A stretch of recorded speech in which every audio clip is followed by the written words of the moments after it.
Thank you to all of you for giving me this opportunity to address you all, leaders and would-be leaders of the society, to address this important issue of modern crisis and Vedic wisdom, or it was also introduced as mental wellness.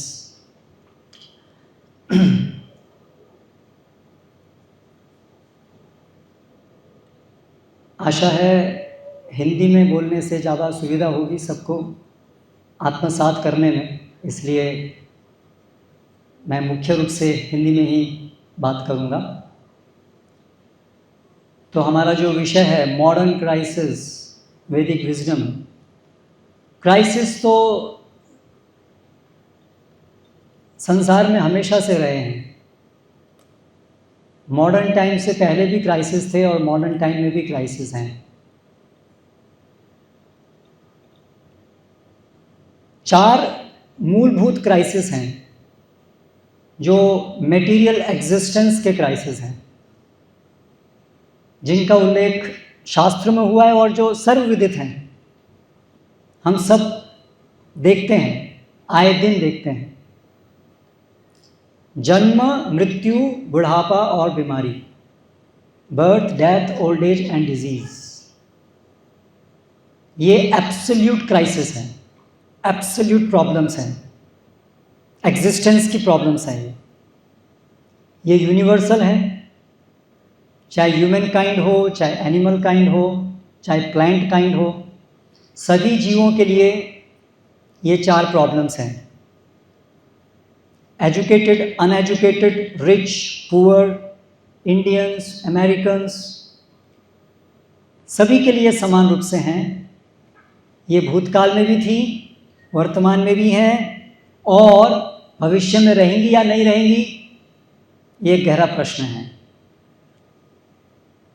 इसके ऊपर हम थोड़ा बाद में आएंगे। लेकिन आज विशेष रूप से जो हम यहाँ एकत्र हुए हैं वो मॉडर्न क्राइसिस के ऊपर और वैदिक विजडम उसके विषय में क्या कहती है, उसके लिए हम एकत्र हुए हैं। मॉडर्न एरा शुरू हुआ, अगर हम हिस्टोरिकली इसको देखें तो लगभग आज से 200, 250, 300 साल पहले, जब इंडस्ट्रियल रेवोल्यूशन शुरू हुआ, एनलाइटनमेंट एरा के कुछ समय पश्चात,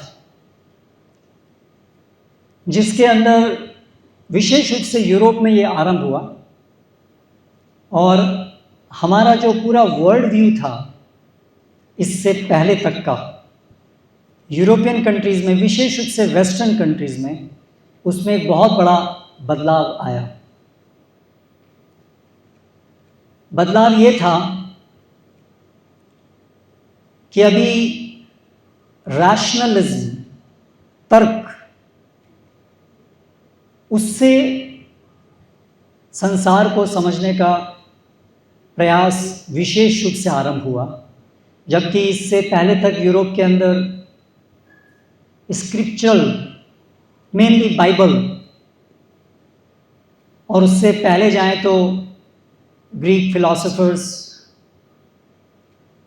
वो एक यूनिवर्सल ऑर्डर जो एक सृष्टि करता है वहाँ से चला आ रहा है, ये विचार बहता रहा था यूरोप के अंदर कई सौ सालों तक। अभी इस विचार को चुनौतीपूर्ण ढंग से देखा जाने लगा और धीरे धीरे बहुत सारी साइंटिफिक एडवांसमेंट्स हुई। विशेष रूप से प्रवाह इस तरफ बढ़ा कि seeing is believing, we can know this world by our sense perception and by reasoning, and ultimately we can improve, we can progress, we can make things better. हम चीज़ों को और अच्छा बना सकते हैं अपनी बुद्धि के प्रयोग से और साइंस और टेक्नोलॉजी विशेष रूप से अभी हमारे साथ है, और एक ऐसा विचार उत्पन्न हुआ कि हमें प्रकृति पर विजय प्राप्त करनी चाहिए, और ये संभव है। और इस तरीके से हम इस विश्व को, जिसके अंदर ये समस्याएं, जन्म की समस्या, मृत्यु की समस्या, ये तो है ही, और इसके अलावा बहुत सारी समस्याएं, वो सब समाप्त हो जाएंगी। ऊंच नीच भी खत्म हो जाएगी, सब प्रकार की भेदभाव भी खत्म हो जाएंगे। लाइफ इतनी अच्छी होगी कि उसमें कुछ काम नहीं करना पड़ेगा। इस तरह का एक सपना हम लोग ने संजोया। लेकिन आज, और ये चीज़ें जब शुरू हुई तो जो भी हमारी आधुनिक प्रगति उस समय हुई, नई नई डिस्कवरीज हुई, उससे धीरे धीरे जीवन परिवर्तित होने लगा। कम्युनिकेशन का डिपार्टमेंट है, या ट्रांसपोर्टेशन का एरिया है, या मेडिसिन का एरिया है, हर क्षेत्र में प्रगति प्रगति प्रगति, और उसके बहुत सारे लाभ हम सब लोगों को दिखे। लेकिन आज जब हम 250-300 साल आगे आ चुके हैं, तो हमारे सामने अब उस पूरी विचारधारा और उससे उत्पन्न जीवन शैली और उससे निर्मित ये आधुनिक संसार, आधुनिक विश्व, इससे ऐसी ऐसी समस्याएं भी सामने आने लगी हैं जिनको अभी हम मुख्य रूप से फेस कर रहे हैं। एक वर्ल्ड इकोनॉमिक फोरम है जिसके अंदर पूरे विश्व के 1500 विशेषज्ञ टाइम टू टाइम पूरे वर्ल्ड के अंदर सबसे बड़े क्राइसिस कौन से हैं, ह्यूमैनिटी जो फेस कर रही है, उसका विश्लेषण होता है। तो उसके पिछले कुछ सालों में जो विश्लेषण हुए हैं, उसमें जो सबसे टॉप पर जो क्राइसिस हैं, जो हम सब फेस कर रहे हैं आज, उसमें आता है एनवायरमेंटल क्राइसिस। अगर पूरे वैश्विक स्तर पे देखें तो ग्लोबल वार्मिंग, क्लाइमेट चेंजेस, इसको लेकर के बहुत बड़े स्तर पर ये चीज़ें, इसमें कोई डाउट नहीं है कि ये बड़ी बड़ी समस्याएं हैं जो हम सब लोग फेस कर रहे हैं। उसके उपरांत विशेष रूप से जो डिजिटल एज है जिसमें हम लोग अभी एंटर किए हैं, उसमें फेक न्यूज़ और सोशल मीडिया से जो पूरा social life, mental health and even physical health जिस प्रकार से गड़बड़ा रही है, वो भी एक बहुत बड़ी चिंता का विषय बना है। और साथ साथ अनएम्प्लॉयमेंट। बेसिकली अगर हम ये सबसे बड़ी समस्याएं जो आज हम फेस कर रहे हैं उसको देखें, तो वो मैन मेड हैं, वो हमारे द्वारा बनाई गई हैं। और विशेष रूप से अगर हम आज यहाँ पर जो बैठे हैं इस कॉन्टेक्स्ट में देखें, जो हमारे यूथ हैं वो जिन समस्याओं को आज फेस कर रहे हैं, सबसे प्रमुख समस्याएं मेंटल हेल्थ प्रॉब्लम्स जो आज हमारा यूथ फेस कर रहा है। एक मल्टी स्टडी सर्वे इंडिया के अंदर की गई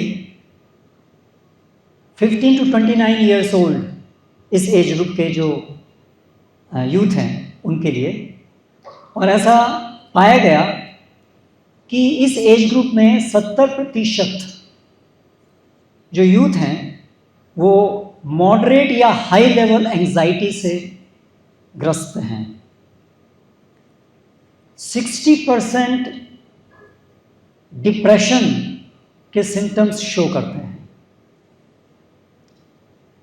रिसेंटली एक साल के अंदर 13,000 सुसाइड्स इस एज ग्रुप के अंदर कमिट किए। और इंडिया के अंदर कोटा, जो एक एंट्रेंस एग्ज़ाम्स की प्रिपरेशन करने के लिए एक प्रमुख शहर है, वहाँ पर ये सुसाइडल रेट सबसे ज़्यादा है, सुसाइडल कैपिटल ऑफ इंडिया। तो ये सब आंकड़े ये दिखाते हैं कि हमारा जो यूथ है उनकी मेंटल हेल्थ तो अच्छी नहीं है। कुछ ना कुछ तो हमारी दिशा में, हमारे प्रशिक्षण में कुछ गड़बड़ तो है। नहीं तो आज का यूथ जो सबसे ज़्यादा कनेक्टेड है वो सबसे ज़्यादा लोनली फील करता है।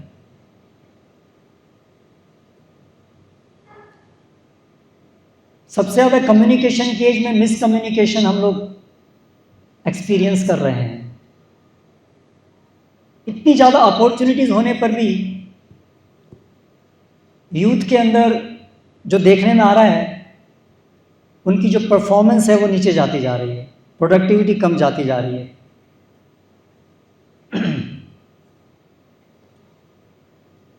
दूसरी तरफ और आंकड़ों को देखें तो सामने आता है कि एंजाइटी का एक मुख्य कारण एकेडमिक प्रेशर है। हम धीरे धीरे एक हाईली कॉम्पिटिटिव एज, जिसकी कोई सीमा दिखाई नहीं देती है, इट्स एवर इंक्रीजिंग कंपटीशन, और उसकी वजह से एक करियर को लेकर के एंजाइटी और साथ साथ अनएम्प्लॉयमेंट की प्रॉब्लम, ये सब चीज़ें मुख्य कारण बन रही हैं हमारे जो यूथ हैं उनकी ये मेंटल डिसऑर्डर्स का। अनएम्प्लॉयमेंट रेट जो है विशेष रूप से एजुकेटेड यूथ में सबसे ज़्यादा है। तो नेचुरल है, ये चिंता का विषय यूथ के लिए होगा ही और सबके लिए भी। उसके बाद में जो डिजिटल एडिक्शन है, smartphone addiction, social media addiction,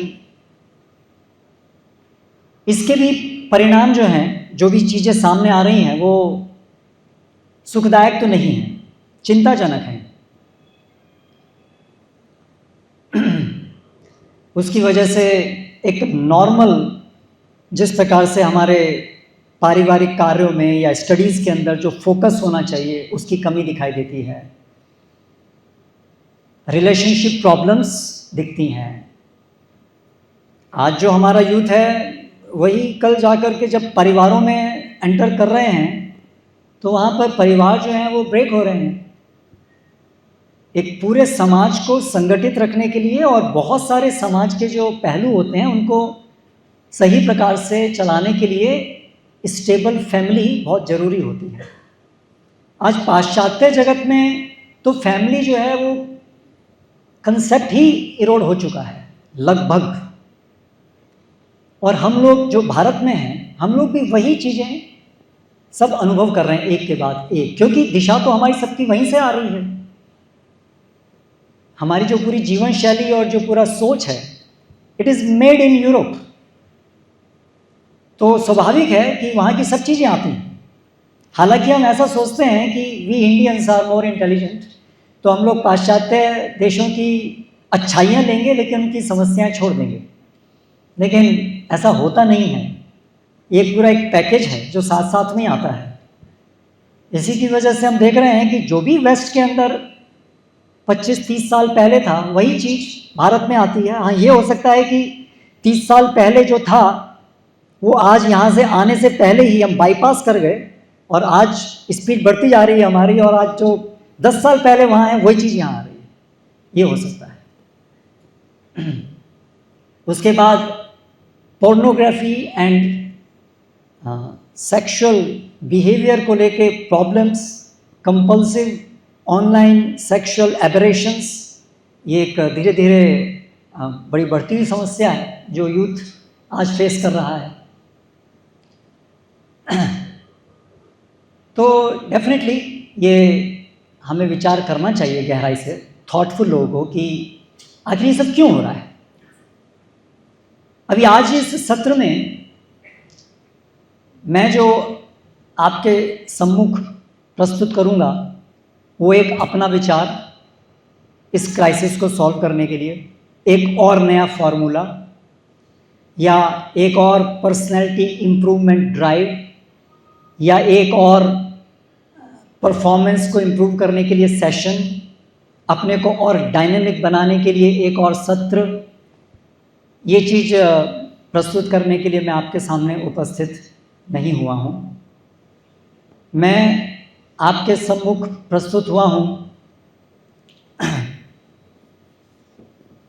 हमारी जो वैदिक विजडम है, जिसका सार श्रीमद् भगवद गीता के अंदर प्रस्तुत है, उस पैराडाइम को संक्षेप में प्रस्तुत करने के लिए।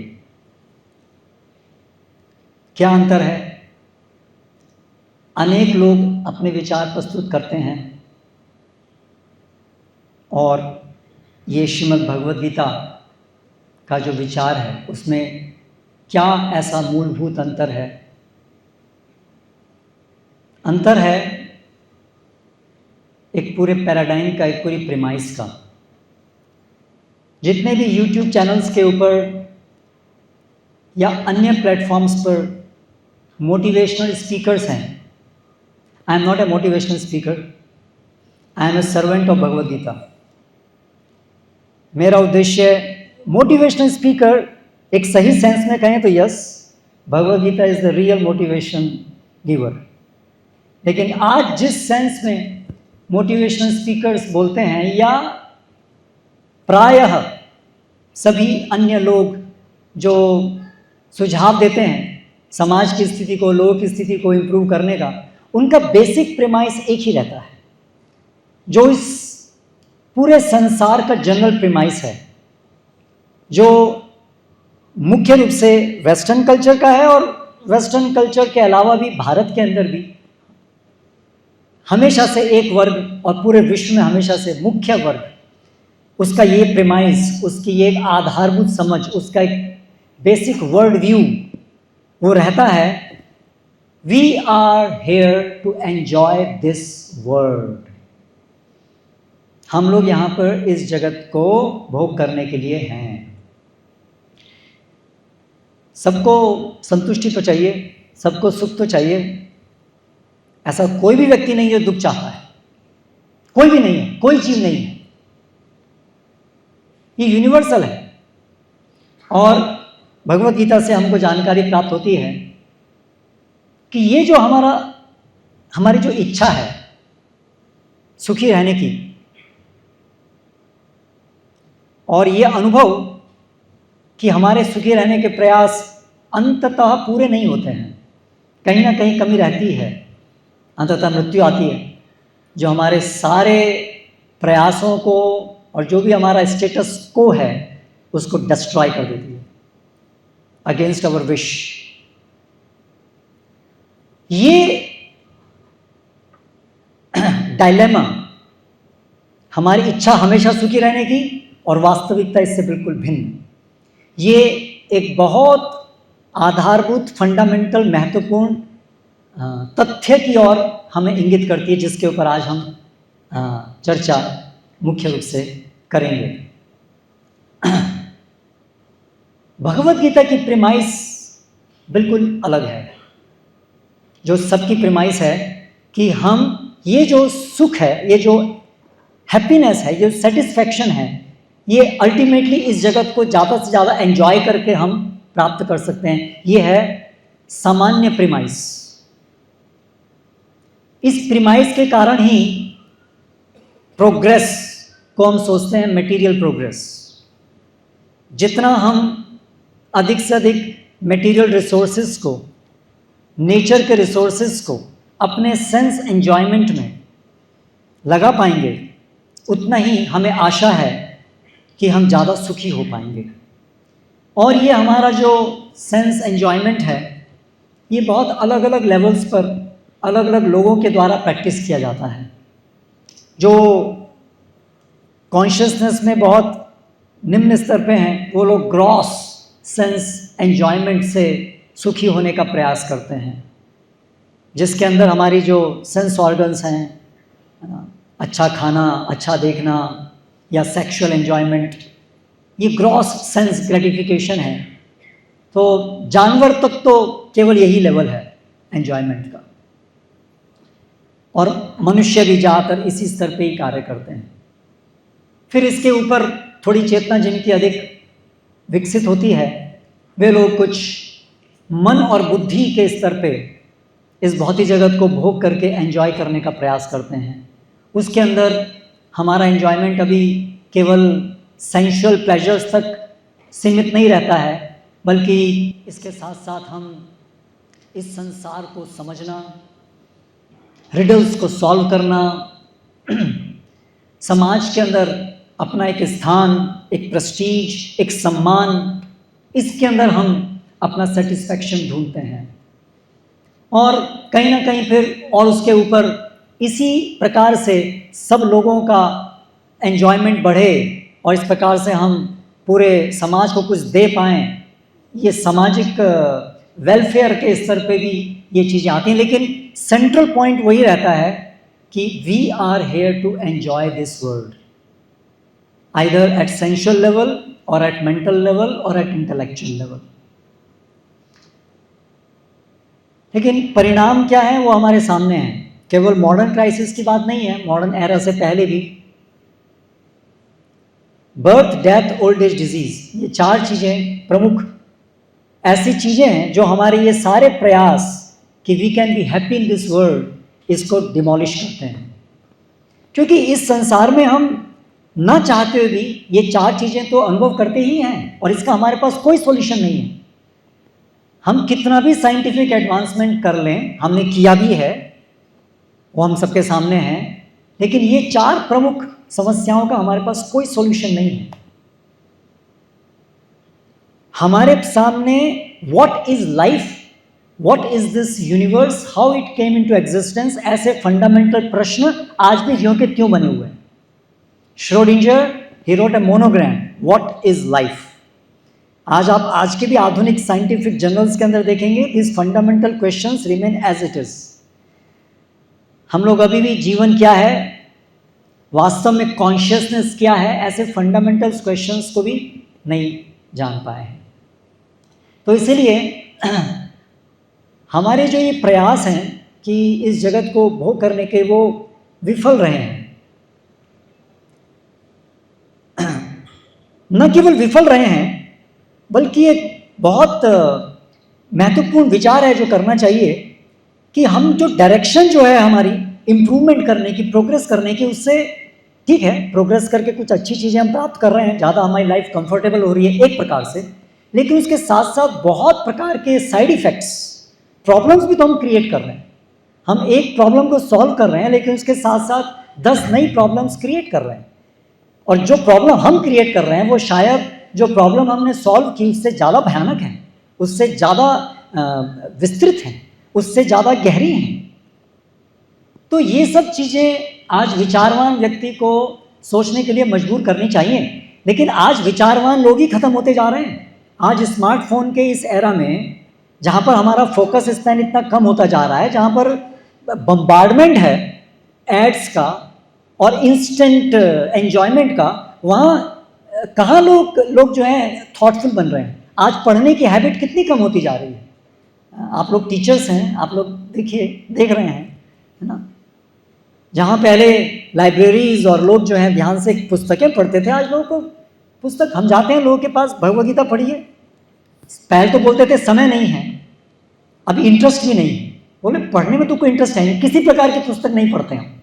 आज हम ऐसे एरा में एंटर हो रहे हैं, सोचना नहीं चाहते हैं लोग। No deep thinking, deep faking is there but there is no deep thinking, है ना। तो कहीं ना कहीं हमारी दिशा में एक बड़ी भूल है। तो उसका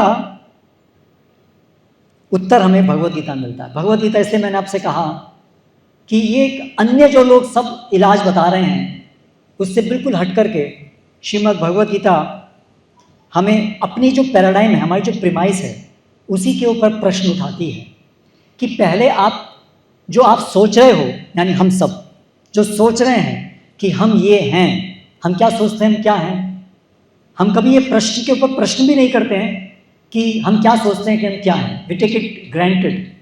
what we are, yes, I am so and so, born on such and such date, ये मेरे पिताजी हैं, ये मेरे मदर हैं, ये मेरी नेशनैलिटी है, ये सब परिचय जो हम देते हैं और वही हम सोचते हैं कि यही मेरा परिचय है। वास्तव में वो सब परिचय किसका है? वो सब परिचय ये शरीर का है, या और आगे जाएं तो मन का है। I am an engineer, I am intelligent, etcetera. तो बेसिकली हम सब अपनी आइडेंटिटी को सोच रहे हैं, हम कौन हैं, हम ये शरीर हैं और हम ये मन हैं। लेकिन श्रीमद् भगवत गीता हमारे इस सबसे मूलभूत पहचान जो हमने की है उसी के ऊपर प्रश्न करती है, उसी को नकारती है कि नो, दिस इज रॉन्ग, ये गलत है। आप अपने को ही नहीं समझे, हम बहुत कुछ और समझे, लेकिन अपने को ही नहीं समझे। जिसको समझे बिना हम और जो कुछ भी समझेंगे वो अंततः गलत होगा। क्योंकि यदि हम अपने को ही नहीं समझे हैं तो हम हमारा इस संसार के साथ संबंध क्या है, हमारा एक व्यक्ति का दूसरे व्यक्ति के साथ संबंध क्या है, ये कैसे समझ पाएंगे? हमारा इस शरीर के साथ, हमारे इस मन के साथ क्या संबंध है, ये भी कैसे समझ पाएंगे यदि हम यही नहीं समझते हैं कि हम कौन हैं। अगर कोई आपके इंस्टीट्यूट में, ओरिएंटल इंजीनियरिंग कॉलेज में कोई स्टूडेंट आ जाए और उसको कहीं दिमाग में यही क्लिक नहीं किया है कि आखिर वो यहाँ क्यों आया है, इन हिज माइंड पिताजी ने भेज दिया है, बेटे जाओ इंजीनियरिंग करो, इंजीनियरिंग करो, इंजीनियरिंग करो। उसकी तो कभी इच्छा थी नहीं, पिताजी बोले तो आ गया, रह रहा है, कर रहा है, लेकिन उसके माइंड में कुछ और है, मैं तो यहाँ कुछ और करने आया, something else is going in his mind. तो he will be creating disturbance for himself and he will be creating disturbance for the management and he will be creating disturbance for others as well. क्यों? क्योंकि वो properly संबंध में स्थित नहीं है, क्योंकि वो यहाँ क्यों है, वो मिस्टेकन आइडेंटिटी लेके आया है। तो उसी प्रकार से भगवद गीता हमें पहले बताती है कि हमारी सारी समस्याओं का मूल कारण ये है कि हम अपनी पहचान गलत कर रहे हैं इस शरीर से और इस मन से। इसके कारण हम शारीरिक सुखों को, मानसिक सुखों को अपना सुख समझते हैं, जो वास्तव में हमारे सुख नहीं है। शरीर और मन महत्वपूर्ण है। शास्त्र शरीर और मन की देखभाल को नकारते नहीं हैं, क्योंकि वर्तमान समय में हम इस शरीर और मन के माध्यम से ही इस जगत के अंदर तालमेल करते हैं। लेकिन अपने को शरीर ही मान लेना और इसके कारण शरीर ही सब कुछ है, मन ही सब कुछ है और शारीरिक सुख और मानसिक सुख ही वास्तव में मेरा सुख है, ये मान लेना एक बहुत बड़ी भूल है। इसके कारण हम शारीरिक सुखों को प्राप्त करने के लिए ना जाने क्या क्या प्रयास कर रहे हैं, इसी को हम प्रोग्रेस कह रहे हैं। देखिए आज प्रोग्रेस की पूरी डेफिनेशन हमारी क्या क्या है। नई नई टेक्नोलॉजी के द्वारा नए नए गैजेट्स, जिसके द्वारा हम ज़्यादा से ज़्यादा शारीरिक और मानसिक सुख प्राप्त कर सकें, यही हमारी पूरी डायरेक्शन है प्रोग्रेस की। क्योंकि सामान्य शारीरिक सुख, खाने को मिल गया है ना, जीवन चल रहा है, परिवार है इत्यादि, लेकिन उससे हमें संतुष्टि अनुभव नहीं होती है, क्योंकि हमने शारीरिक सुख को अपना सुख माना हुआ है। तो शरीर ठीक ठाक चल रहा है, ठीक है, लेकिन फिर भी हमें लग रहा है नहीं, असंतुष्टि है। क्यों असंतुष्टि है? असंतुष्टि इसलिए है क्योंकि शारीरिक सुख हमारा सुख नहीं है, हम शरीर नहीं है, हम आत्मा हैं। देहिनोऽस्मिन् यथा देहे कौमारम यौवनम जरा तथा देहांतर प्राप्ति धीरज तत्र न मुह्यति। भगवान भगवत गीता के आरंभ में कहते हैं कि दो चीजें हैं, देह और देही। Body which includes mind and intelligence, material mind and intelligence. दो प्रकार के शरीर होते हैं, एक सूक्ष्म शरीर और एक स्थूल शरीर।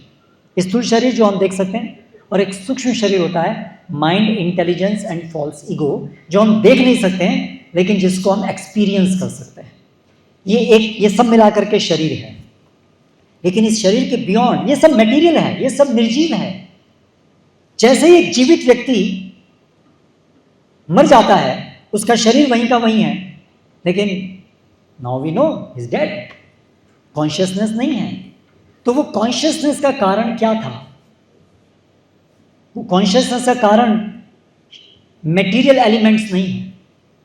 आज साइंस की कितनी प्रगति के बाद हम मटेरियल एलिमेंट्स से जीवन उत्पन्न नहीं कर पाए। ये हमारी सबसे बड़ी भूल है। ये प्रीमाइस, साइंस की ये प्रीमाइस है। Life and everything, all the phenomena what we experience in this world can be explained by matter and energy and their interaction. ये मॉडर्न साइंस की बेसिक प्रीमाइस है कि मैटर, एनर्जी और उन दोनों के इंटरेक्शन से हम जो भी कुछ अनुभव करते हैं हम उस सबको एक्सप्लेन कर सकते हैं। आज साइंटिस्ट ही, हम लोग ही वैज्ञानिक प्रगति से धीरे धीरे इस निष्कर्ष पे पहुंच रहे हैं कि हम वो नहीं कर पा रहे हैं। आज हम big bang, Darwin's evolution theory इत्यादि इत्यादि, ये सब थ्योरीज हैं, लेकिन इन थ्योरी के प्रमाण क्या है? आज हम साइंस से इस स्तर पे पहुंच गए हैं जहां पर हम बात कर रहे हैं डार्क मैटर, डार्क एनर्जी की, यानी कि हमारे इस पूरे यूनिवर्स का 94-95% मैटर एंड एनर्जी डार्क है, यानी कि इनएक्सेसिबल टू अस। वो हमें पता ही नहीं है और ना कभी पता चल सकती है। तो आप सोचिए कि जो हमारा पहले की सोच थी, आज से 200-250 साल पहले की सोच, कि हमें संसार की हर चीज को अपनी लेबोरेटरी के अंदर जो हम प्रयोग करेंगे उसके द्वारा हम सब कुछ समझा पाएंगे। आज हम 150-200 साल बाद आज इस नतीजे पहुंच रहे हैं कि 96% of all the matter and all the energy we don't know and we will never be able to know. इसका मतलब क्या है? सिंपल शब्दों में, we don't know how things are going on. तो आज विज्ञान के ही द्वारा जो वास्तविक वैज्ञानिक है वो ये सोचने पर मजबूर हो रहा है कि आखिर हमारी जो ये फंडामेंटल जो हम लेके चल रहे थे कि जीवन क्या है, वो सब हम जिस प्रकार से चल रहे थे वैसे संभव नहीं हो रहा। तो जब हम इस गलती को कर रहे हैं कि हम सोच रहे हैं कि हम ये शरीर हैं, हम ये मन है, जो हम नहीं हैं, तो फिर शारीरिक सुख तो हमें सुखी नहीं करते हैं, तो हम सोचते हैं गलती क्यों है, हमें असंतुष्टि क्यों है, शायद मुझे प्रोग्रेस और करनी है, मटेरियल एडवांसमेंट अभी कम है और मटेरियल एडवांसमेंट होना है, पैसे कम है, मेरी सैलरी बढ़नी है, मेरा पैकेज और बढ़ना है, मेरी प्रेस्टीज अभी कम है और बढ़नी है, मेरे सोशल फ्रेंड्स कम हैं, फेसबुक पर मेरी लाइक्स कम है, इंस्टाग्राम पर मेरी लाइक्स कम है, लाइक्स और बढ़नी है। इसके लिए हम प्रयास करते हैं। मेरी जो इमेज सोशल मीडिया पर जो मेरी इमेज है, मैं कैसा दिखता हूं, उसके ऊपर ज़्यादा काम करने की जरूरत है। कैसे हम ज़्यादा इंप्रेसिव लगेंगे, और इस तरह से हम काम करते हैं और प्रोग्रेस करते हैं और प्रयास करते हैं, और साइंस एंड टेक्नोलॉजी हमको नई नई चीज़ देती है इसको आगे बढ़ाने के लिए। लेकिन क्या होता है, जितना हम ज़्यादा और प्रयास करते हैं और प्रयास करते हैं और प्रयास करते हैं, फिर भी अंदर से तो असंतुष्टि अनुभव करते हैं, अंदर से तो खालीपन अनुभव करते हैं, और इसकी वजह से क्या होता है, हमको फ्रस्ट्रेशन अनुभव होता है। ये क्या हो रहा है, जितना मैं ज़्यादा प्रयास कर रहा हूँ उतने अंदर से और असंतुष्ट और एम्प्टी फील कर रहा हूँ। हाँ ठीक है, कभी कभी ऐसे क्षण आते हैं जब हमें लगता है now I have succeeded, I have got what I wanted, लेकिन उसके बाद क्या होता है, having attend whatever I wanted, I still feel empty with in. Now what, अब और क्या? तब हमें एक ऐसी गहरी असंतुष्टि अपने अंदर अनुभव होती जिसका कोई उपाय इस संसार में हमें नहीं मिलता। And many people come to that point, और बहुत से लोग तो वहाँ आने से पहले ही either go in depression, suicide, और बहुत से लोग यदि इस स्तर पे नहीं भी पहुंचते हैं तो भी दे फील समथिंग अनफुलफिल्ड। अंत में एक दिन आया किया, ठीक है, सब कुछ प्राप्त भी कर लिया, अब एक दिन मर जाऊंगा, that's it, finish, is that all? बस इसीलिए सब कुछ किया मैंने, एक दिन मरने के लिए, खत्म हो जाएगा सब, मेरा से कोई वास्ता नहीं रहेगा। अंत में फिर हम यहाँ पर आके तो पहुँचते ही। तो इसलिए भगवत गीता हमें हमारा ध्यान दिलाती है मनुष्यों का, जानवर तो नहीं समझ सकते हैं, मनुष्यों का। और विशेष रूप से आप सभी लोग जो हैं, आप समाज के एक ऐसे वर्ग हैं जिनको तो जैसे भगवत गीता में कहा गया है यत् यदाचरति श्रेष्ठ ततैव इतरो जनाः,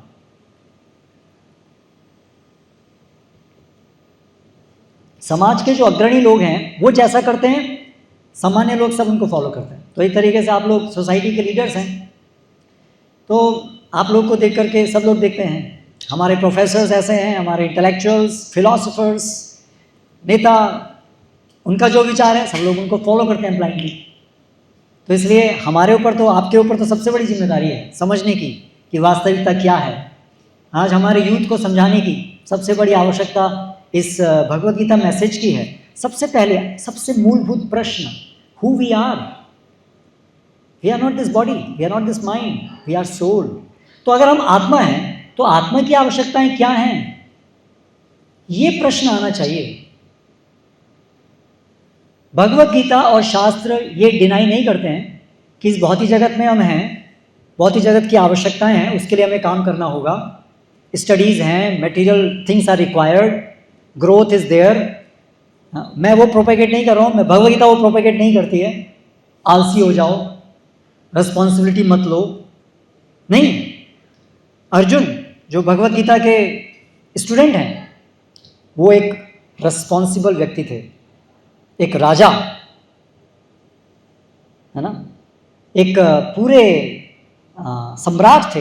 कितनी बड़ी रिस्पॉन्सिबिलिटी उनके ऊपर थी। बल्कि वो तो ये सोच रहे थे कि आध्यात्मिकता है, अपनी जिम्मेदारियों को छोड़ जाओ और बस एक भगवान का ध्यान करो। लेकिन भगवद गीता या शास्त्र वो हमें इस जगत को नेग्लेक्ट करके एक अदर वर्ल्डली बन जाना, इस चीज़ को नहीं कहते हैं। ये एक और मिसकंसेप्शन है शास्त्र को लेकर के, भगवद गीता को लेकर के। इसलिए लोग कहते हैं भगवद गीता तो बेटे बुढ़ापे में पढ़ने की किताब है, जब दिखने में आंखें नहीं रहें, सुनने के लिए कान नहीं रहें, है ना, बैठ नहीं सकते हैं, कमर में इतना दर्द है, तब के लिए भगवद गीता। जनरली आप कोई भी ये हमारे यहाँ माना जाता है। अभी तो जिम्मेदारियाँ हैं, जिम्मेदारियाँ निभाओ, लेकिन भगवद गीता हमें जिम्मेदारी से भागने की बात नहीं बताती है। भगवद गीता तो वास्तव में हमारी सबसे बड़ी जिम्मेदारी अपने लिए, और वास्तव में जो सब लोग हैं, हम भी आत्मा और सब भी तो आत्मा हैं। हमारी पत्नी, हमारे बच्चे, हमारे माता पिता, हमारे स्टूडेंट्स, वो सब भी तो शरीर नहीं है, वो सब भी तो आत्मा है। अंततः उनका हित तो, आत्मा का हित होगा तभी उनका हित होगा। और बॉडी और ये जो संसार के अंदर सब चीज़ें हैं, जब तक हम अपने को नहीं पहचानेंगे तब तक हेल्दी रिलेशनशिप क्या है आत्मा का शरीर के साथ, संसार के साथ, वो नहीं समझेंगे। तब तक वो अनहेल्दी तरीके से बिहेव करेंगे, उससे सबका नुकसान करेंगे। तो इसीलिए भगवद गीता और शास्त्र की टीचिंग जो है वो एस्केपिज्म नहीं है। It's not a call for escapism, it's a call for action, it's a call for action. लेकिन एक्शन विथ राइट अंडरस्टैंडिंग, सही समझ के साथ एक्शन। फंडामेंटल चीज़ों को पहले हम समझे ना, हम कौन हैं, ये जीवन क्या है, ये सृष्टि क्यों है, ये सृष्टि किस लिए बनाई गई है, आखिर मृत्यु क्या है, मृत्यु के बाद क्या होता है, सक्सेस क्या है, वास्तव में जीवन की शांति क्या है, वास्तव में सब सुख शांति से कैसे रह सकते हैं। ये सब फंडामेंटल क्वेश्चंस के उत्तर को जाने बिना हमारी जो भी प्रोग्रेस हम कर रहे हैं वो एक मिसडायरेक्टेड प्रोग्रेस है। तो ये जो सेशन है ये केवल इंट्रोडक्टरी सेशन है। भगवद गीता एक बहुत गहरा विज्ञान है। ये सेशन के अंदर मेरा उद्देश्य केवल आप सभी लोगों से एक प्रार्थना करने के लिए है कि हम तो भारत में ही जन्म लिया है। भगवद गीता केवल भारतीयों के लिए नहीं है, भगवद गीता सबके लिए है। भगवद गीता एक ज्ञान की पुस्तक है। जैसे फिजिक्स, केमिस्ट्री या कोई भी ज्ञान किसी एक धर्म विशेष या सेक्ट विशेष के लोगों के लिए नहीं होता है, it's a knowledge, it's for everyone. उसी प्रकार से ये एक और मिसकंसेप्शन है कि भगवद गीता हिंदुओं की पुस्तक है। मैं जो यहाँ पर बोल रहा हूँ वो हिंदू धर्म की बात नहीं कर रहा हूँ, मैं किसी सेक्टेरियन धर्म की बात नहीं कर रहा हूँ, मैं यहाँ पर साइंस की बात कर रहा हूँ, मैं यहाँ पर ज्ञान की बात कर रहा हूँ, है ना। तो ये जो भगवद गीता का ज्ञान है, और आप भगवद गीता देखेंगे वहाँ कहीं पर भी सेक्टेरियन व्यूज़ नहीं है, इट्स एप्लीकेबल टू एवरीवन। ये इंटेलिजेंटली, लॉजिकली समझने वाली किताब है। ये डॉगमा नहीं है कि बस ऐसा बता दिया इसलिए ऐसा मान लो। अर्जुन प्रश्न करते हैं अर्जुन भगवान से, अर्जुन ऐसा नहीं है कृष्ण बोलते हैं मैं बोल रहा हूं सुनो चुप, नहीं, अर्जुन प्रश्न करते हैं बहुनी में व्यतीतानि धन्मान, कैसे मैं समझूं, कथम एतद् विजानीयाम त्वम् आदौ प्रोक्तवानिति, मैं कैसे समझूं इस बात को, अर्जुन प्रश्न करते हैं। तो ये पुस्तक, ये भगवत गीता इंटेलिजेंटली अंडरस्टैंड करने के लिए है।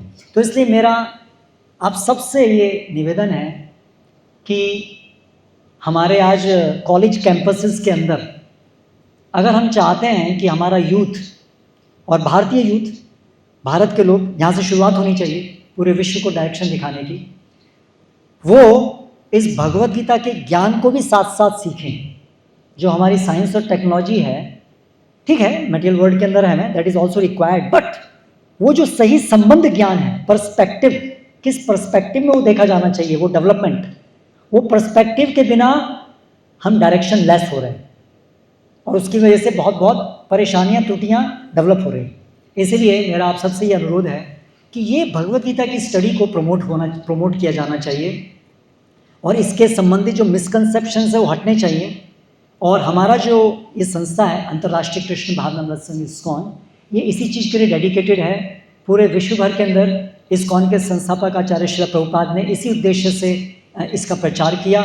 और ये इस्कॉन कोई नई न्यू मॉडर्न एज संस्था नहीं है, ये हमारी परंपराओं से, है ना, एज ओल्ड, है ना, सृष्टि के आरंभ से होने वाली परंपरा में आने वाली एक परंपरा के अंतर्गत इस्कॉन आता है।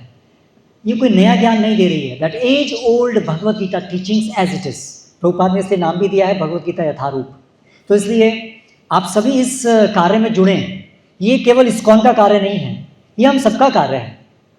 भारत भूमिते मनुष्य जन्म होइलो यार, जन्म सार्थक करी करो परोपकार। हमारे शास्त्र कहते हैं भारत भूमि में विशेष रूप से जिनका जन्म हुआ है उनको तो विशेष रूप से ये भगवत गीता समझना और दूसरों को समझाना, जिससे कि सबका परोपकार हो सके। परोपकार करने के लिए भारत में जन्म मिलता है। तो ये मेरा आप सबसे निवेदन है।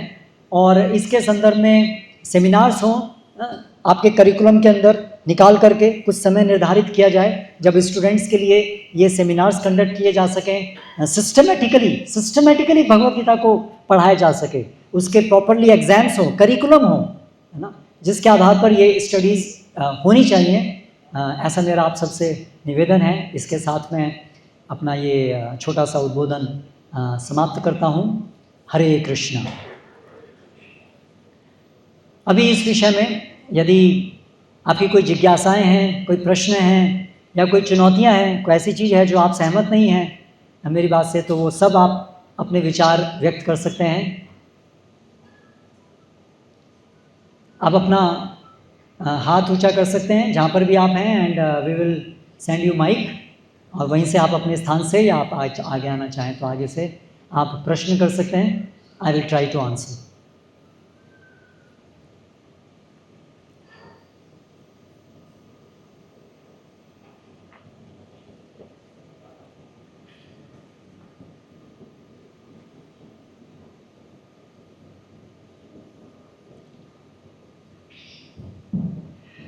प्रभु, मेरा ये क्वेश्चन है एक कि मतलब बहुत सारी आपने बताया, अर्जुन ने भगवद गीता में क्वेश्चंस किए हैं, जो आपने सारी जो क्राइसिस आपने बताई है, क्या एक सॉरी क्या बताइए? जो भी क्राइसिस आपने बताया है, ये हमारे वर्ल्ड में जो क्राइसिस है, क्या एक दो टेक्निक आप हमें बता सकते हैं जिन्हें हम फॉलो कर सकते हैं? एक दो टेक्निक्स, ओके।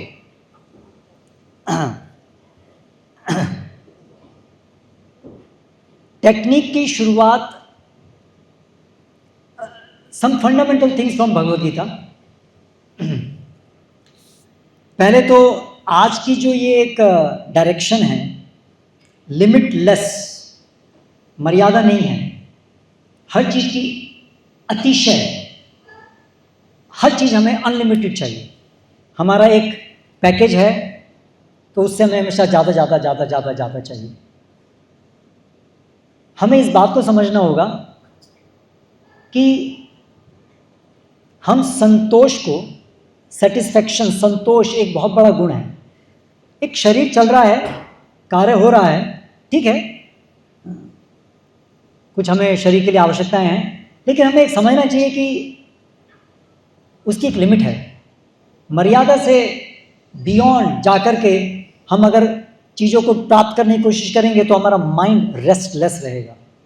तो हमारे स्टूडेंट्स को ये बताने की ज़रूरत है कि हम हमेशा अपने को ना कंपैरिजन करके आंकते हैं। दूसरा क्या सोच रहा है मेरे बारे में, मेरी वैल्यू जो है वो निर्भर करती है कि सोसाइटी क्या सोचती है मेरे बारे में। ये एक मिसअंडरस्टैंडिंग को प्रैक्टिकली हटाने की ज़रूरत है कि मेरी रियल वैल्यू है कि भगवान ने जिस कार्य के लिए मुझे यहाँ भेजा है वो मैं कार्य कर रहा हूँ कि नहीं कर रहा हूँ, है ना। मैं एक हेल्दी रिलेशनशिप में हूँ कि नहीं हूँ, वो इस पर निर्भर नहीं करता है। भगवान क्या सोचते हैं इस पर निर्भर करता है कि मैं ठीक कर रहा हूँ कि नहीं कर रहा हूँ। अल्टीमेटली वो इस पर निर्भर नहीं करता है कि मेरी ही तरह से और जो अज्ञानता में लिप्त लोग हैं वो मेरे बारे में क्या सोचते हैं।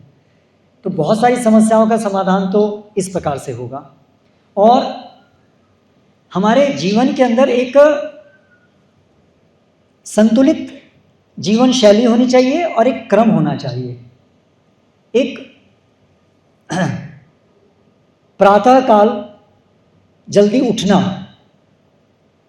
और उठ कर के वो कुछ समय अपने मन को, चित्त को भगवत गीता के कुछ अध्ययन में, और भगवत गीता में जो बताया है सेंट्रल पॉइंट एक है कि भगवान के साथ हमें कनेक्ट करना है अपने को। We have to connect to God. और उसका सबसे सरल तरीका जो इस कलयुग में वर्तमान समय में है, जिससे हम तुरंत अनुभव कर सकते हैं in very short time our connection with the almighty, वो है chanting the holy names of God. और वो हमारे शास्त्रों में भगवान के बहुत सारे नाम हैं, उनमें से जो उनके व्यक्तिगत नाम है उसको ये हरे कृष्ण मंत्र के द्वारा दिया गया है। हरे कृष्ण कृष्ण कृष्ण हरे हरे, हरे राम राम राम हरे हरे।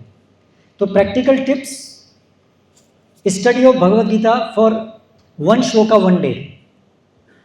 टिप नंबर 1 श्लोका 1 डे, केवल 10 मिनट लगेगा। लेकिन उसको पढ़ने से क्या होगा, हमको धीरे धीरे भगवद गीता हम उसको समझेंगे, उस बेसिक अंडरस्टैंडिंग हमारे अंदर आएगा।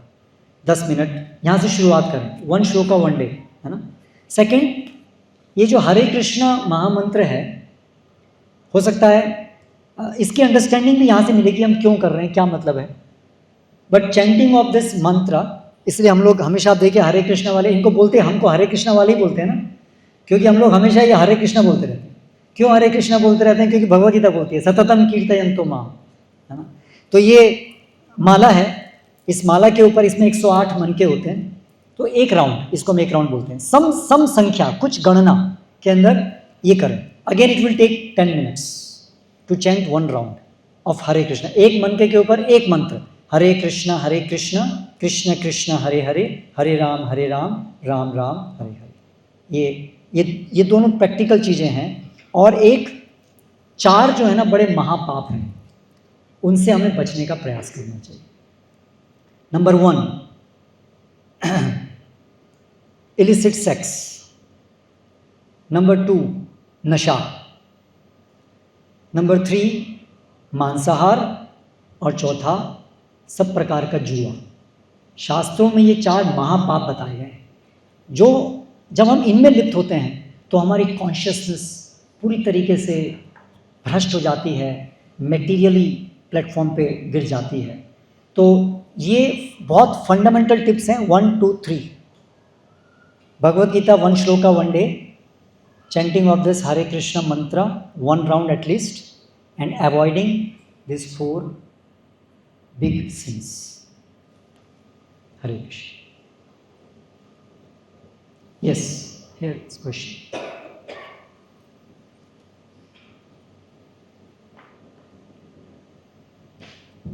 हरे कृष्ण। Hare Krishna. ये जो आपने समझाया ये हम जैसे मैच्योर लोग तो आसानी से समझ सकते हैं। ये जो हमारे स्टूडेंट्स बैठे हैं और इनसे और भी जो नीचे जो जैन जी कहलाते हैं आजकल, उन लोगों को हम ये संदेश कैसे समझाएं? जी, एक्चुअली हमारे अनुभव में जितना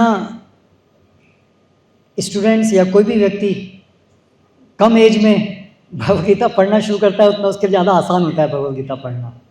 जितना हम ज़्यादा अदरवाइजली एजुकेटेड हो जाते हैं, उतना ही हमारा एक कवरिंग चढ़ जाता है। सो ये जो हरे कृष्ण मंत्र है ये बड़ा आनंददायक है। आजकल सबको, यूथ को, सबको, they like to dance, they like to sing, correct. Prabhupada America में गए, वहाँ पर उस समय हिप्पी मूवमेंट चल रहा था। Youngsters in their 19s and 20s, लेकिन मिसडायरेक्टेड, वो लोगों, they were fed up with the American way of monotonous life. Here we have Prabhu from America. So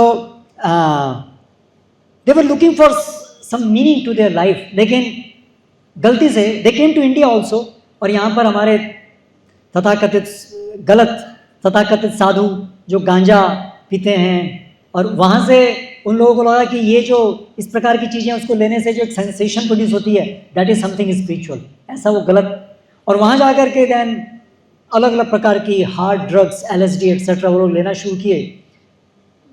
Prabhupada ji ऐसे लोगों के बीच में गए, एंड श्रील प्रभुपाद ने टॉम्स्की स्क्वायर पार्क, एक न्यूयॉर्क के अंदर एक पार्क है जहाँ पर सब हिप्पी लोग इकट्ठा होते थे, music and this and that, उसके अंदर इंडल्ज रहते थे। They were looking for happiness in that. Prabhupada उनके बीच में गए and Prabhupada started singing Hare Krishna Krishna Krishna Hare Hare, Hare Ram Ram Ram Hare Hare. आप विश्वास नहीं करेंगे, 4 घंटे लगातार कीर्तन चला, और प्रभुपाद का कोई इंस्ट्रूमेंट नहीं। Prabhupada 70 years old man singing, एक तार, एक छोटा सा इंस्ट्रूमेंट था, और वहाँ से हजारों हिप्पी लोग इकट्ठा हो गए एंड दे वर डांसिंग। तो ये जो महामंत्र है ना, अगर हम कुछ नहीं समझ सकते हैं, हम कम से कम पार्टिसिपेट कर सकते हैं इस हरे कृष्ण मंत्र को गाने में, है ना, वो सब कर सकते हैं। एंड अनदर थिंग इज प्रसादम, है ना, डिलीशियस प्रसादम। किसको अच्छा नहीं लगता है? उसके लिए आपको फिलोसफर होने की जरूरत नहीं है, उसके आपको सेंस कंट्रोलर होने की जरूरत नहीं है। जहाँ भी आप हैं, जिस स्थिति में भी हैं, यू कैन बिगिन। इसलिए हमारे मंदिर में हम लोग प्रयास करते हैं प्रोफ्यूजली प्रसाद वितरण करने का। और विशेष रूप से आज रथ यात्रा हम लोग सेलिब्रेट कर रहे हैं, जिसमें हम क्या करेंगे, हम नगर के बीच में जाएंगे, सब लोगों के बीच में जाएंगे, और भगवान जगन्नाथ हैं, हम हरे कृष्ण कीर्तन गाएंगे, सब लोग वहाँ सुन सकते हैं, और सबको प्रोफ्यूजली प्रसाद डिस्ट्रीब्यूशन होगा। तो इसलिए हम तो चाहते हैं कि कॉलेज के स्टूडेंट सब लोग आएँ मंदिर, हम सबको प्रसाद दें, है ना, और सब वहाँ आएँ। और आते हैं, बहुत सारे स्टूडेंट्स आते हैं, कीर्तन में, आरती में आते हैं। तो इस तरीके से धीरे धीरे जब शुद्धि होगी ना, चेतना की शुद्धि होगी, तब ये भगवत गीता फिर समझना भी शुरू होगा, है ना। तो this can be the beginning, chanting of Hare Krishna mantra and tasting prasadam and associating with the devotees. Hare Krishna. और कोई जिज्ञासा, और कोई प्रश्न इधर? हाँ, ओके, या प्लीज। गुरु जी आपको सादर प्रणाम। हरे कृष्ण। मेरा क्वेश्चन ये है कि भगवत गीता में जैसा बताया गया है कि जीव का आत्मा के साथ क्या संबंध है, बट मेरे दिमाग में एक बात आई कि जब एक बच्चा भाषण में पढ़ता है, बच्चा एक भाषण में पढ़ता है, तो उसके साथ जीव और आत्मा कैसे जन्म लेती है, और जब वो ग्रो करता है, ग्रो करने के बाद उसके कुछ बॉडी पार्ट्स यदि निकाल दिए जाए, जैसे हेड है, तो पूरी बॉडी खत्म हो जाती है। यस, इस बारे में भगवत गीता में क्या बताया? ओके। तो बॉडी पार्ट्स अगर रिमूव हो जाए, हार्ट रिमूव हो जाए, तो पूरी बॉडी काम करना बंद कर देती है। तो अगर जीवन जो है वो आत्मा की वजह से है, तो ऐसा क्यों होता है कि बॉडी पार्ट्स डिस्टर्ब होने से जीवन डिस्टर्ब हो जाता है? Did I get you correctly? That's the essence of the question. या ऐसी ड्रग्स हैं, केमिकल्स हैं, है ना, साइकोडेलिक ड्रग्स हैं, मूड एलिवेटर्स हैं, जिसको लेने से हमारा मूड चेंज हो जाता है। तो ऐसा क्यों होता है? तो उसको अगर हम सरल एग्जांपल से समझें, मान लीजिए आपका पर्सनल लैपटॉप है, और आपने सारा अपना डाटा उसके अंदर रखा है ना, सारी इंपॉर्टेंट इन्फॉर्मेशन, आपकी ऑफिस की इन्फॉर्मेशन, सब कुछ आपने उसमें डाल के रखी है, and you work through that laptop, correct. अगर वो लैपटॉप आपका क्रैश हो जाए, आपका जीवन प्रभावित होगा या नहीं होगा? होगा। क्योंकि उस लैपटॉप के अंदर ही आपकी सारी इंफॉर्मेशन है, ठीक है।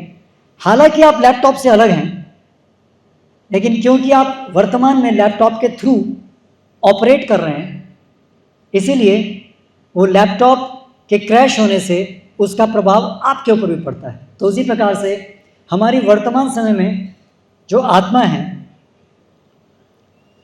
क्योंकि वो भगवान से बिछड़ गई है, इसलिए वो एक भौतिक जगत के अंदर आई है। ये भौतिक जगत हमारा रियल रहने का स्थान नहीं है। हमारा रियल रहने का स्थान आध्यात्मिक जगत है, जहाँ पर हमारी अपनी स्पिरिचुअल बॉडी होती है, हमारा स्पिरिचुअल माइंड होता है, हमारा स्पिरिचुअल इंटेलिजेंस होता है।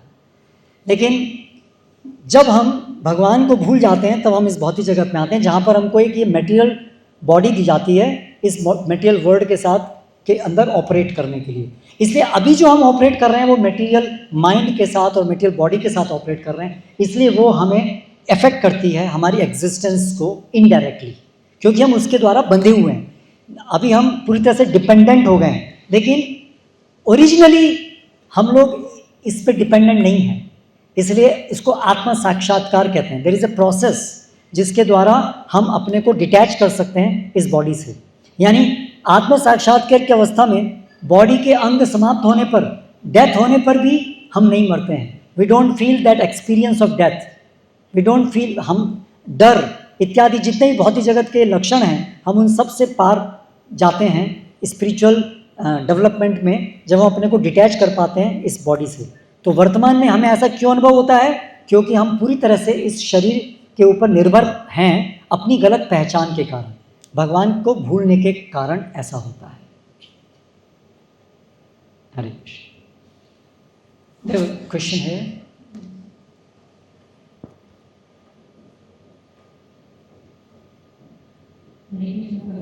हरे Krishna. What is that one guidance you would like to give to today's youth who seeking for inner peace?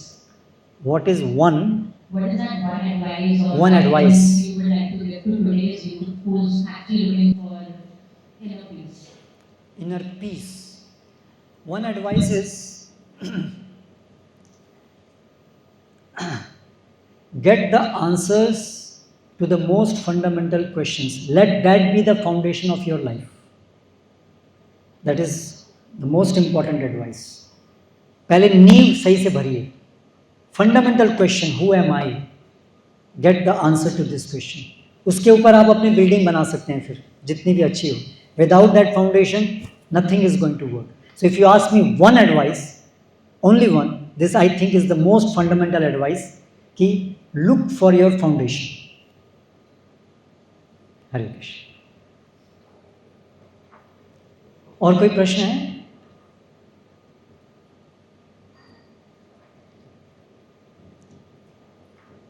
Okay,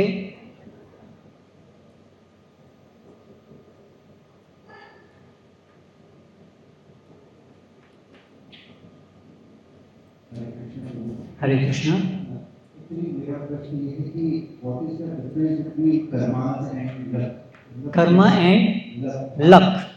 okay, भाग्य।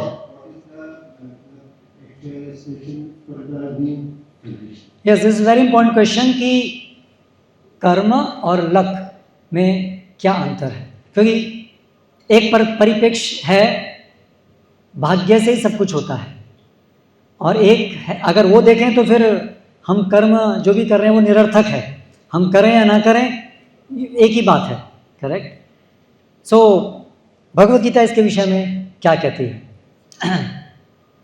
तो जो भी हम करते हैं इस भौतिक जगत के अंदर, इस भौतिक जगत के अंदर सुखी रहने के उद्देश्य से, उसको कर्म कहते हैं। यह है कर्म की परिभाषा।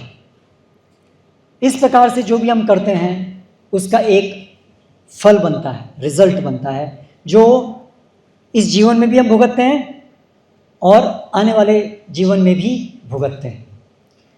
वो जो हम फल भुगतते हैं वो दो प्रकार का होता है। एक, उसका सर्कमस्टेंसेस क्रिएट होती हैं जिससे सुख और दुख मिलता है, और दूसरा, उन सर्कमस्टेंसेस में हम कैसे रिएक्ट करते हैं, हम क्या इच्छा करते हैं, वो भी हमारे कर्म फल के कारण आता है। यानी यदि हम गलत कर्म किए हैं तो दोबारा से गलत कर्म करने की इच्छा भी आती है, अगर हम अच्छा किए हैं तो दोबारा से अच्छा कर्म करने की इच्छा भी आती है। तो ऐसा लगता है ये एक विशियस साइकिल है ना। लेकिन कर्म जो है, कर्म फल जो है वो बहुत प्रकार के होते हैं। कुछ कर्म फल होते हैं जो हमें इसी जीवन में मिलेंगे, कुछ कर्म फल होते हैं जो हमें इस जीवन में नहीं प्राप्त होंगे, जो अभी डेवलप हो रहे हैं, आने वाले जीवन में पकेंगे। जैसे हम आज बीज लगाते हैं किसी पौधे का, वो बीज को उसका अंकुरित होने में, पौधा बनने में, पेड़ बनने में, फूल आने में, फल आने में समय लगता है। तो फल बाद में आएगा, लेकिन बीज हमने आज बोया है। उसी प्रकार से आज जो हम कर्म कर रहे हैं उसका फल अलग अलग समय पर पकेगा। कुछ फल इसी जीवन में पकेगा, कुछ आने वाले जीवन में पकेगा। तो भाग्य है जो पूर्व जीवन में किए गए कर्म का फल हम इस जीवन में पकेगा, भुगतेंगे, उसको भाग्य कहते हैं। और ये बहुत बड़ा भाग होता है। लेकिन ऐसा नहीं है कि हमारे हाथ में कोई डिसीजन नहीं है, हमारे हाथ में कुछ करने को नहीं है। नहीं, हमने पहले भी तो कर्म किया ना, तो वहाँ पर भी हमारी कुछ स्वतंत्रता होगी ना, जिसके कारण हमने कुछ किया। तो उसी प्रकार से वर्तमान समय के अंदर भी हमारी स्वतंत्रता है थोड़ी। वो स्वतंत्रता क्या है? जो भी परिस्थितियाँ हैं, जो भी कर्म फल के अनुसार परिस्थितियाँ हैं, हमारे अंदर एक छोटी स्वतंत्रता है मनुष्य जीवन में कि हम शास्त्रों को सुन करके, समझ करके, या जो भी हमारी समझ है उसके अनुसार हम अभी कैसे रिएक्ट करें, वो बनाएगा हमारा वर्तमान कर्म।